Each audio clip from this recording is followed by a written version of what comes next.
Hi everybody and welcome to the Life Chefs podcast. We hope you do the best you can with what you've got, and today's show we're going to go over how to cook in the new normal. So budget food, things like that, things that don't cost you a lot of money. Obviously the world has been changing. I've been trying to avoid talking about this topic for the entire show on coronavirus. Obviously economically it's affected a lot of our viewers and people that I know. Obviously, a lot of people don't have jobs or their incomes have been affected, so they're going to be looking for ways to, save money wherever they possibly can. And I just thought today's show would help everybody out with that. So, without further ado, guys, let's get right into it. So, when you've got budget food, there's a few things that I would particularly focus on that are both nutritious and healthy for you. So one of those things is brown rice. So brown rice is quite good, and it's like a slow-releasing carbohydrate food, and it's going to provide you with a lot of energy and keep you full for quite amount of time. You can get about a kilo of this for $5, which is enough for a side dish for 4-5 days worth of dinners and lunches, depending on obviously how tall you are and how big you are. And it's quite a versatile ingredient. You can use this just as a simple side dish, just for a bit of energy for yourself, which is going to provide you a lot of energy. You guys probably know by now that I love my lemon juice, so I pretty much squeeze lemon juice on anything. But once you've sort of boiled your brown rice up and it's cooked all the way through, things like sweet paprika, salt and pepper, maybe a little bit of egg. You can just chuck a bit of egg in there and toss it through the hot rice once you've strained it out of the water. And if you just chuck a raw egg in there, guys, that's gonna continue to cook because the rice still has quite a bit of heat in it. So you can do that, toss it through, and that's going to give you a little bit of protein. It's going to help you maintain your muscle and that sort of thing. So I definitely recommend brown rice for one of those things that to be a staple of your diet, because it's relatively cheap and you can do a lot with it to make it taste good and, extend it, make it last a long time. Another thing would be silverside. So silverside is, one of those things that people have used, like back in the old days when people used to cook silverside. It was like a poor families used to cook it up because it was quite a cheap bit of meat and it was quite simple to make. So definitely recommend getting some silverside. It's quite a tasty bit of meat. All you need to do is chuck it in a pot of water. Obviously if you're on a budget, you're not going to worry about being fancy with things like cooking it in a vegetable stock to add more flavor through the meat. And usually you'd put onions and carrot and celery into that water, maybe some bay leaves and salt and pepper to give it a little bit flavor. But I guess it just depends on how tight your budget actually is. But you can just chuck the silverside within the pot and cook it that way for a few hours on a low heat. It's going to come up quite nice. All right. And with your silverside, you can make what's called a bechamel sauce, which is just flour, butter, and milk. Obviously how you would do it is you chuck your butter right into a saucepan and just melt that down. So let's just say you've got 500 grams of butter.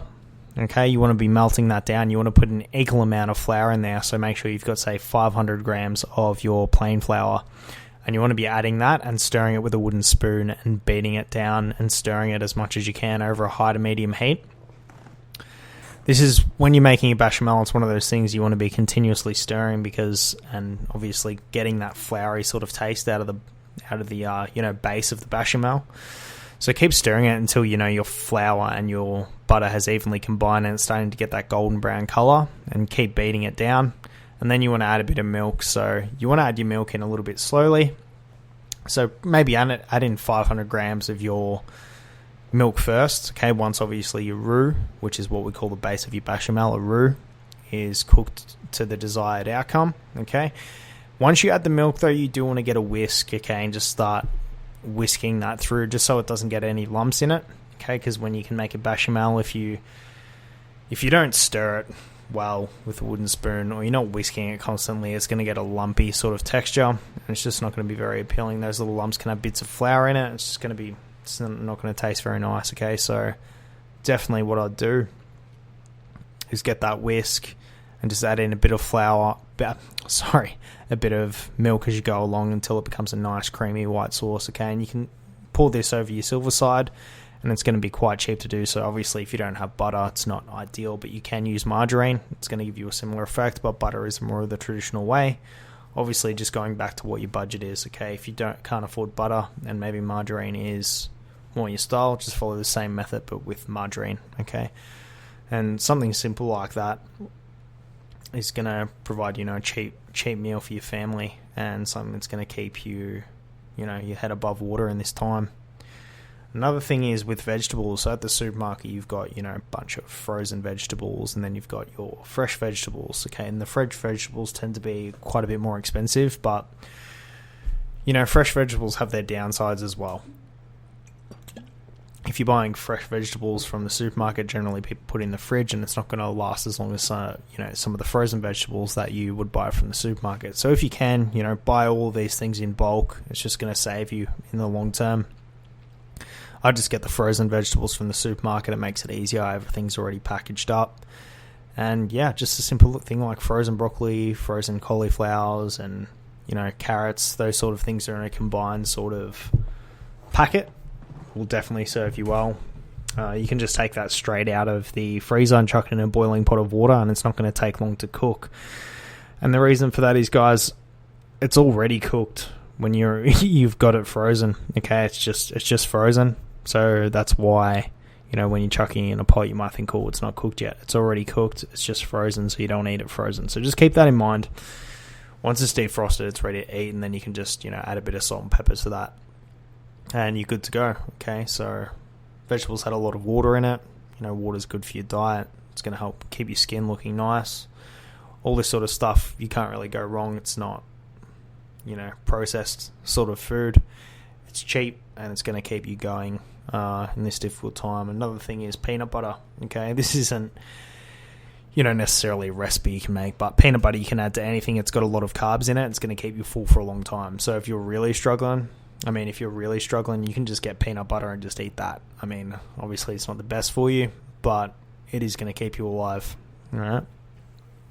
Another thing which is relatively cheap, which I wasn't sure to chuck on here, is things like chicken. Okay, obviously chicken breast can be quite a bit expensive, but chicken thighs tend to be on the cheaper end, and if you had a choice, I would choose the chicken thighs. If you rub that in a bit of paprika, and some dry herbs and things like that, it's going to add a nice, beautiful flavour. And the chicken thighs tend to taste a bit better in things like curries and things like that as well. So definitely get some chicken if that fits your budget to do so. Obviously, add a bit of lemon juice to all this sort of stuff is going to make it taste good. Probably not the peanut butter, though. I wouldn't particularly go with the peanut butter, but yeah, anything of those things you add a bit of lemon juice to, it's going to give anything a nice tangy flavour. But yeah, I just thought that might help any of my listeners out there that, might be struggling financially at the moment. You might not have a lot, but you want to do the best you can with what you've got. Hopefully that gives you a few ideas of what you can do for your meals for this tough time. Thanks very much for listening in to the show. I didn't expect it to be a long one. I just wanted to get this out there to help anyone struggling out there financially at the moment with, budget foods. Those things should keep you going. Obviously, you're not going to have like a gourmet sort of selection, but you can chop and change things around with that. Another thing is potatoes as well. Quite versatile, quite cheap. You can roast some potatoes up in the oven, cut them into quarters, and toss them in some salt and pepper, and you're going to be good to go, and that's going to keep you nice and full as well. So I hope that helps, guys. Thanks for tuning in the show. I know I haven't put one up in a while, but I have been busy working on some other things.